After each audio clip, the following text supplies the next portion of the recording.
Olá, você que acompanha o 3 Quartos Cego, eu sou Danilo Sanches Ferrari, tudo bem? E esse é um vídeo deveras complicado de se fazer. Eu vou explicar o porquê. Mas esse é um vídeo onde eu vou, talvez não da melhor forma, mas vou manifestar meu apoio ao movimento Vida Negras Importam, Vidas Pretas Importam, e aí cada um escolhe a hashtag que mais se sente confortável de usar. E eu tenho algumas coisas a dizer sobre o racismo. Se inscreve no canal, deixa seu like, compartilha o vídeo e me segue nas redes sociais. Investe, ativa o sininho das notificações.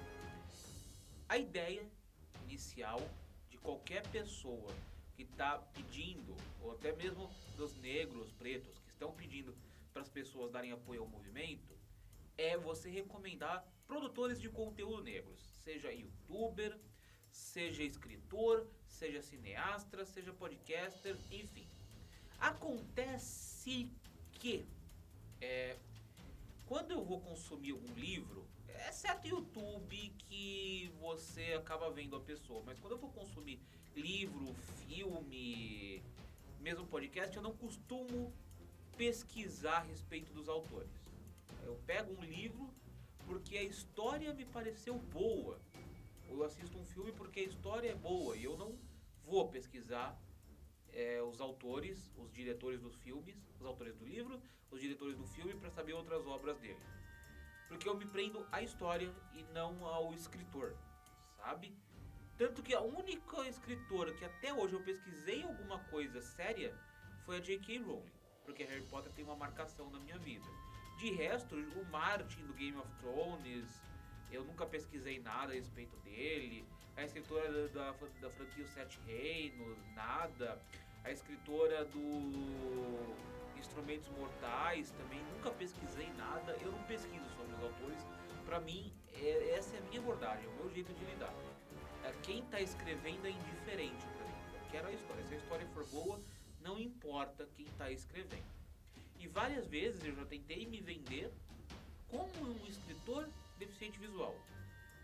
Ou um deficiente visual produtor de conteúdo. Isso não funcionou. Tá? Isso não funcionou comigo.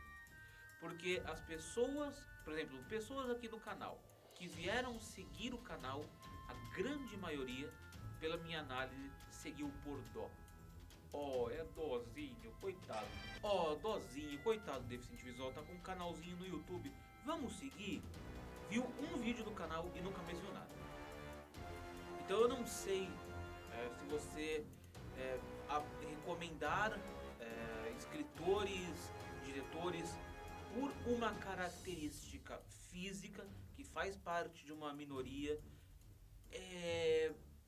vai funcionar, ok? Eu não tenho uma experiência boa comigo, então eu não sei se vale a pena eu fazer isso com os outros, certo? Pois bem, sendo assim, o ideal seria você recomendar uma obra que porventura você descobriu ser de um negro e recomendar ela sem dizer que é de um negro. Para que quando a pessoa fosse ler a respeito do assunto, descobrir mais sobre o autor, é um autor negro. A questão é que eu não conheço, então eu não posso fazer isso.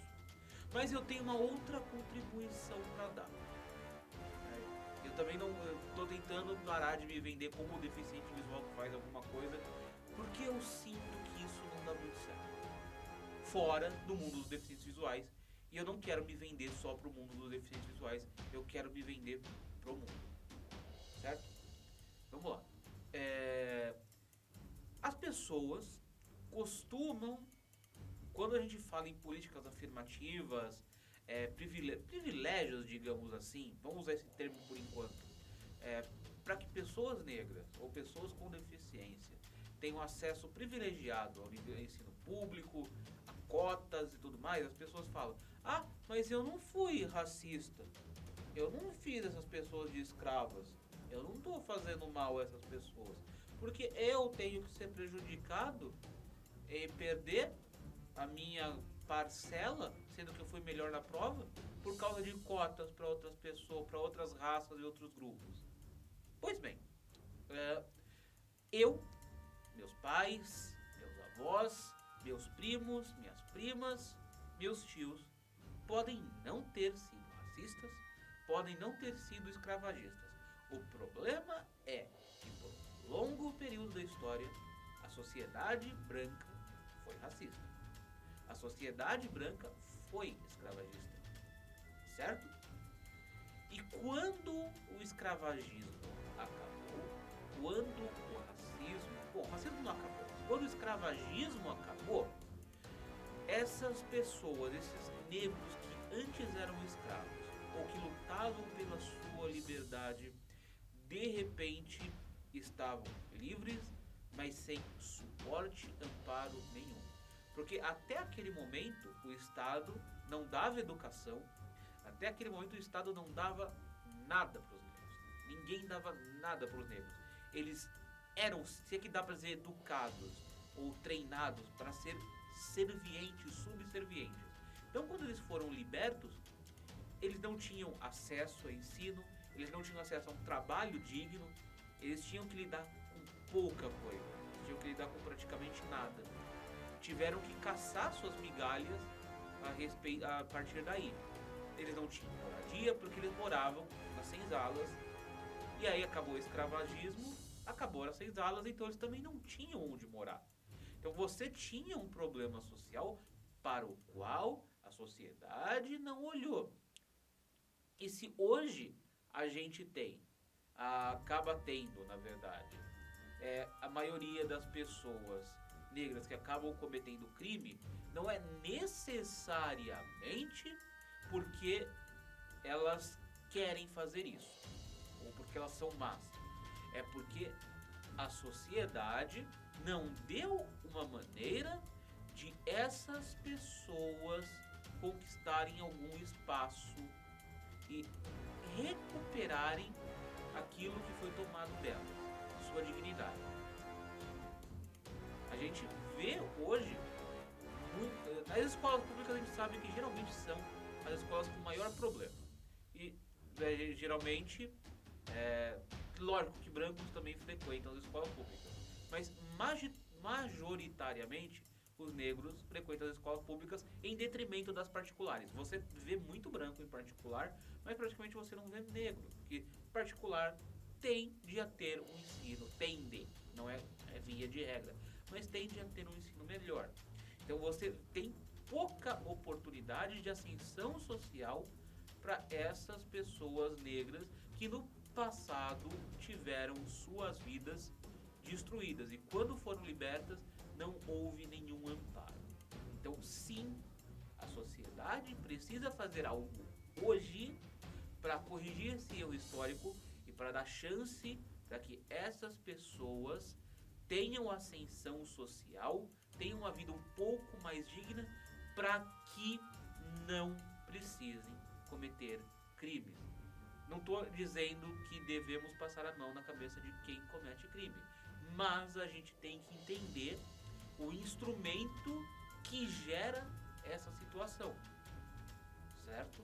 Não dá para dizer que eu tava no Twitter, tava vendo uma thread do Easy Nobre e um cara falou: mas os dados do FBI mostram que a maioria dos criminosos são negros. Mas por quê?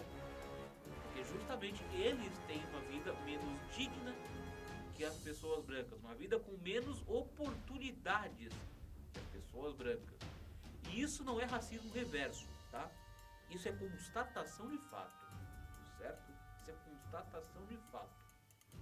Se a gente for comparar a ocupação das cidades em favelas e bairros nobres, você tem a maior porcentagem de negros vai estar nas favelas. Você ou não tem, ou tem uma taxa muito reduzida de negros que vai estar em bairros mais nobres. Geralmente, comunidades, favelas, são bairros mais precários em algumas coisas. Então, de novo, você também não tem uma moradia digna.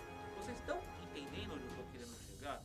Então a gente precisa corrigir essa falha estrutural da sociedade neste momento e por um tempo até que isto se corrija, dando privilégios, pesando a balança para as pessoas negras.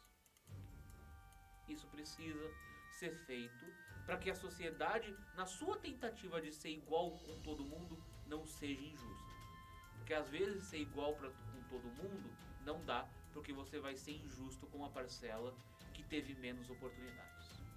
Estão entendendo? Aí sejam negros, sejam pessoas com deficiência. Certo?